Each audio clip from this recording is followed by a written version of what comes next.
Hey everybody, it's Lynn Hayes. Welcome back to my channel, and if you're new here, I'm glad you decided to join me today. In today's video, we're going to be talking about the astrology for the week from November 23rd to the 30th, 2020. And what a year it has been. On the day that I filmed this, the results of the election are pretty clear, but the winner has not actually been certified. I'm not going to spend a lot of time talking about this. I have spoken about it in the past few videos, and if you're interested, please take a look. I will do a post-mortem once things are finalized and we can move on. One thing I do want to just mention, a lot of astrologers are talking about the fact that Mercury turned direct on election day and proposing that this is why there were so many problems with the election. And one thing about astrologers, we can't agree on anything. It's not uncommon for astrologers to disagree. It certainly is not a settled science. But I have not really seen in my practice for 35 years that Mercury really causes huge events. Mercury is a fast-moving planet. It generally acts as more as a trigger. And the reason the election is so problematic this year is, I'm doing this again. I keep saying I'm not going to talk about the election, and then blah, blah, here it comes. But the reason the election is so close is because the country is so divided. That's not because of Mercury turning direct on election day. That's because of the nature of what's going on in the US. And I will be talking about that more in the coming weeks. But for now, I'd like to talk a little bit about what's important for us right now with our mental health. There are so many challenges that we're facing right now between the pandemic, election uncertainties, economic uncertainties. This is a very challenging time, and it's very important that we be able to maintain our sanity. I'm doing a lot of readings these days, which I'm grateful for, but a lot of people are wondering, when is the astrology going to change? And the astrology is probably not going to change the underlying situation. And it's very important for us to learn how to live healthily in the circumstances that we're in. We can't always find ourselves in circumstances that are very joyful, that are very fortunate, very lucky. Sometimes there's trauma and challenge in our life. We have to find a way to develop a center inside of ourselves where we can go for nourishment and for nurturing and for that inner strength that we need to carry on. And one thing that I have found for myself to be very important is to try to limit my time on the internet. And that's so hard for me. You all know that I love to write. I'm always thinking about things to post. I love Facebook. I really like interacting with my friends, especially now. It's the only time I see them, most of them. So it's been difficult, but it's been so important because when I'm off of social media and when I have more time just to be present in my own body, in my own self, in the world around me, to be able to look at a tree and really feel so grounded in that moment, that is really critical right now for our mental health. I hope you'll find in your own lives that wellspring where you can find that center and find that strength within your own self as we go forward in these situations. This week we have Neptune turning direct. If you've been following me or any astrologer over this past year, you'll know that this has been a particularly incredible time of retrograde planets. We had 7 planets retrograde at one time, and we had 6 planets retrograde for quite a long time, an almost unparalleled situation over the last several hundred years of my research. I didn't go back farther than the 1600s, but in the past 300 and some years, we have not had that kind of situation with so many retrogrades. Currently, at the beginning of the week, we still have Neptune retrograde. When Neptune turns direct on November 28th, we'll be down to just 1, and that's Chiron.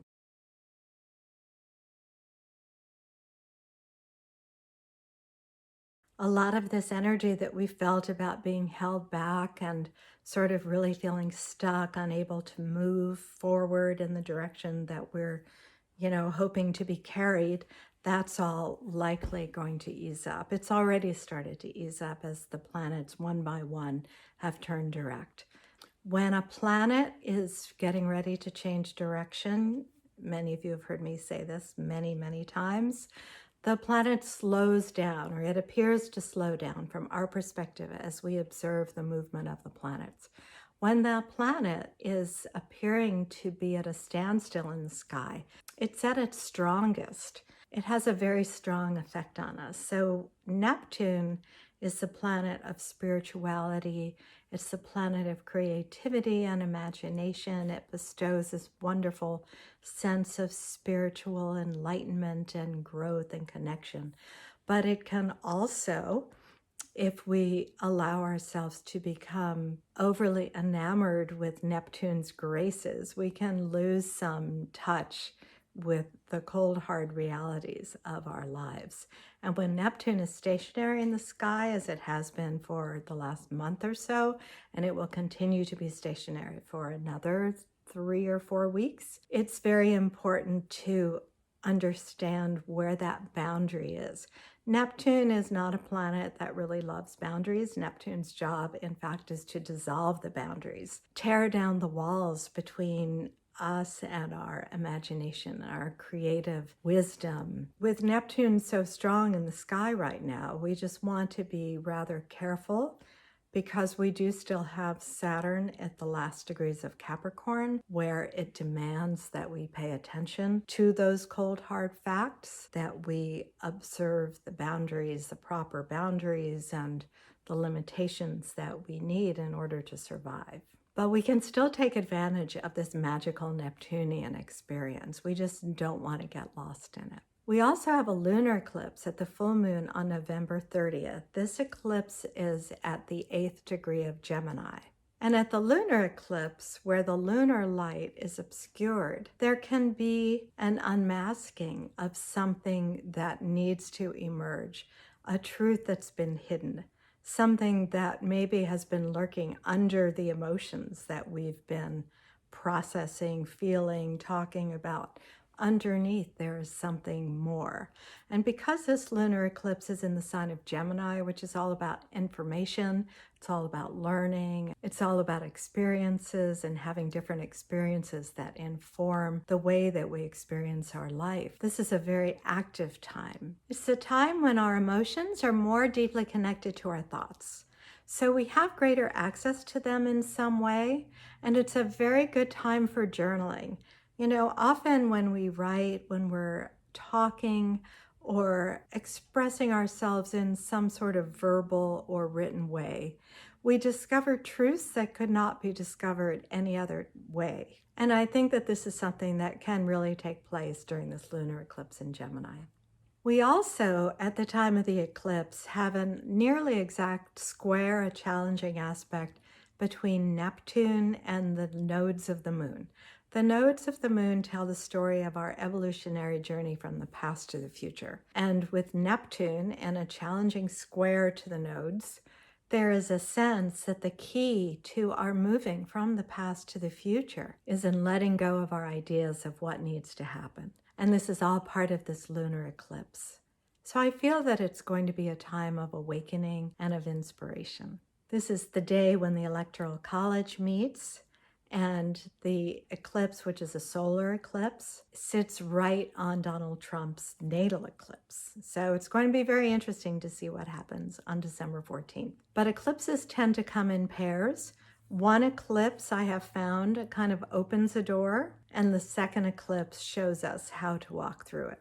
The last thing I want to say before we start talking about the astrology for the week ahead is that Mercury, which has been in Libra for quite a long time because of its retrograde passage, Mercury went into Libra, then it stepped into Scorpio briefly, and then it retrograded back into Libra and went back into Scorpio, where it is now. Mercury in Scorpio has a strong drive to discover the truth. Our style of communication is more intense, and this has certainly been happening over the past however long Mercury's been in Scorpio. And on December 1st, which is the day after this video ends, which is usually on Monday, Mercury is going to move from Scorpio into Sagittarius. Anytime there's a planetary shift, and that includes the sun or the moon, there's a shift of energy. And Mercury going from Scorpio, which has been so intense and so concerned about power and control, when Mercury moves into Sagittarius, it's much more optimistic, it's much more expansive, and that's going to be a general lift. The sun is already in Sagittarius, so we're moving into Sagittarius season, and when Mercury goes into Sagittarius, that's going to just enhance that feeling of optimism and openness. So now let's talk about the week ahead.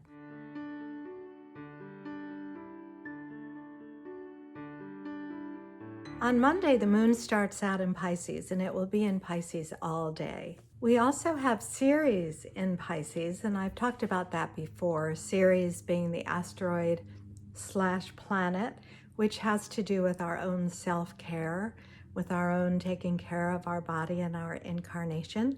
And with Ceres in Pisces, there's a strong need for that spiritual grounding in order for us to feel comfortable in our own bodies. So with the moon in Pisces, it's going to be transiting over Ceres.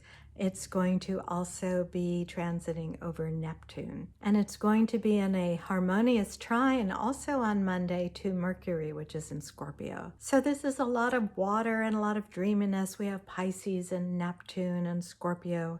Monday is a day to flow. It's not a day to try to push the river or make something happen.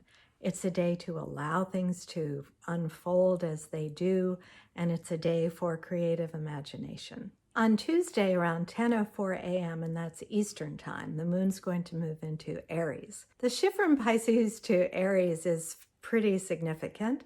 We go from the sort of dreaminess of Pisces, that go with the flow, to Aries, which is the warrior, which takes out the sword and wants to either go on the attack or go on the defense. So when the moon is in Aries, we tend to have more energy and more passion. The moon moves into Aries at about 10:04 Eastern time. Please adjust for your own locality. And it will stay in Aries for a couple of days. With the 3 planets still in Capricorn, Jupiter, Pluto, and Saturn, that we've been talking about all summer, this heavy, strong Capricornian energy of restriction and discipline and hard work and slowing everything down. Anytime the moon goes through one of the cardinal signs, which is Aries, Libra, Cancer, or Capricorn, it's going to bump up against those Capricorn planets. And that's especially difficult for Aries, because Aries doesn't like to be controlled. Aries doesn't want to be limited or restricted. So we're going to have this week with the moon going through Aries and squaring those Capricorn planets, which it will do on Thursday. But before it gets there, the moon is going to harmonize in a trine with the sun, which is in Sagittarius, in the morning, in the early afternoon. Later in the day, the moon is going to transit over Chiron, which is also in Aries. When the moon hits Chiron, Chiron is the planet of wounding and healing. That point is emotionally sensitive. If there are any unhealed wounds, we can be triggered by any contact with Chiron. So this can be an amazing time of healing. Emotions come up and we just release them, which is a wonderful experience. Or the Aries moon, which is aggressive and can be kind of needly, and especially because all of us are being affected by this Aries moon, and we may accidentally hurt somebody's feelings that we didn't even realize we had done. Especially when the moon is conjunct Chiron, those triggers can have an effect. So when the moon aligns with Chiron, which it will early evening on Tuesday Eastern time, it might be useful to just be a little careful with other people's feelings. Everybody may be a little more raw than they typically are. Wednesday is pretty quiet, except that in the early evening Eastern time, the Aries moon will transit Mars. The Aries moon has been challenging the Capricorn planets in a square aspect for the last few months. It's out of range of that square now, but as the moon moves over Mars, which it will early evening on Wednesday Eastern time, it's going to fairly soon by Thursday start to trigger these Capricorn planets.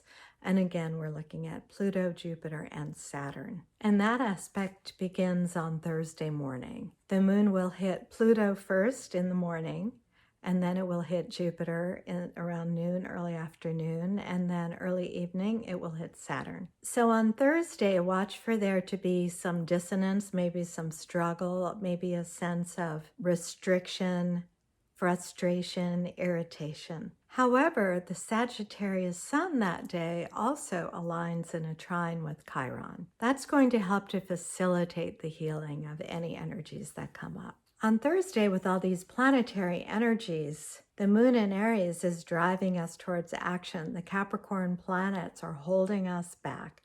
This is not a bad time to try to get things done or to start something new, but just understand there might be some frustration. There may be a period of time where you have to hold back. Things may not happen at exactly the pace that you're looking for. And then later that evening, Eastern time, around 10:43 p.m., the moon will move from Aries into Taurus.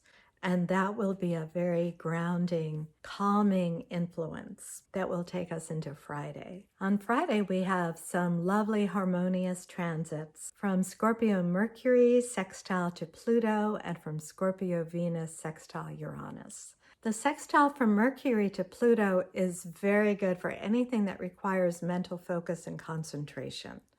Mercury is already in Scorpio, which is ruled from a modern perspective by Pluto. So the deeper thinking, the concentration, the focus is already there. The harmonization to Pluto, is that a word, harmonization? The sextile to Pluto helps to facilitate that depth and that focus. So it's a wonderful time for writing, anything having to do with communication and information. Then with Venus, which is in Scorpio, intensifying our relationships makes a harmonious sextile to Uranus. There's a bit of a sense of freedom. Scorpio can be very sort of, holding on and jealous. It can get a little dark sometimes. And then Uranus encourages us to break out of patterns that are not serving us. These two cycles last only a day or so. But this harmonious boost can be really useful. If there's anything that you've been wanting to do that you've kind of felt frustrated and maybe you're feeling a little hopeless, these two aspects on Friday can really help to give you a boost and some encouragement. And that takes us to Saturday, November 28th, when Neptune turns direct. And the Taurus moon harmonizes with Neptune that day. So I would say this is really Neptune's day. This is a day for creativity, for art, for inspiration, for meditation, for anything having to do with enhancing a flow in your life. We also have Scorpio Mercury continuing to make its way across the Capricorn planets in a nice sextile. A sextile is an aspect of ease and harmony, but unlike the trine, which tends to be kind of just flowy without a lot of action, the sextile is a little bit exciting. There's some stimulation there. So when we have a sextile, it's not just that, oh, I feel so comfortable here. It's that, oh, I'm kind of excited about doing this thing. And so here's the Scorpio Mercury in a sextile to Jupiter, which is expansive, which is optimistic. And so our mind and our thoughts and our conversations with other people take on this Jupiterian optimism. Then on Saturday night, we have some more lunar aspects that go into Sunday morning. The Taurus moon will harmonize with the Capricorn planets, starting with Pluto on Saturday night.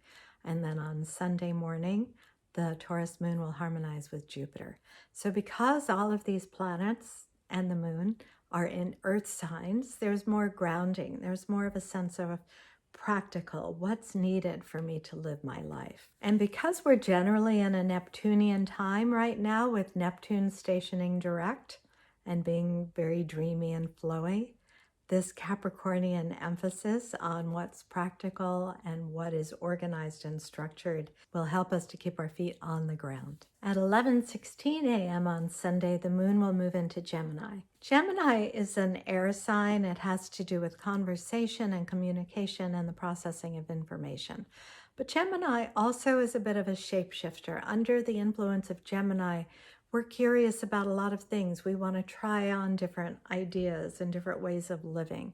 So when the moon is in Gemini, they're generally in the world is a lot more flexibility, a lot more fluidity. Now, the moon goes through Gemini, of course, every month, but right now we're in the situation with the election in the United States, and we are so bogged down with information and ideas and thoughts and opinions. And I'm very hopeful that Mercury moving into Gemini, even though it's only for a couple of days, will help to sort of get things moving and get things flowing. The lunar eclipse takes place on Monday, November 30th, but the energies of the eclipse begin to build a few days before. So definitely on Sunday, certainly after the moon has already moved into Gemini and we're already feeling its effects, this sort of open doorway of the eclipse is likely to begin to have an effect. We're likely to begin to start to see possibilities and start to open windows into our own emotions, because remember, we're talking about the moon having to do with the emotions and what is really going on in our heart, which often can be difficult for us to discover. And a lunar eclipse can really help that to be revealed. So Sunday, Monday, these energies are going to sort of come to a crescendo with this lunar eclipse. And of course, I'll be writing in great detail and I'll be posting on my blog everything that you need to know about that eclipse. And that takes us to the end of the week. I really appreciate your being here with me. If you have any questions, please leave them in the comments, and I'll look forward to seeing you next week.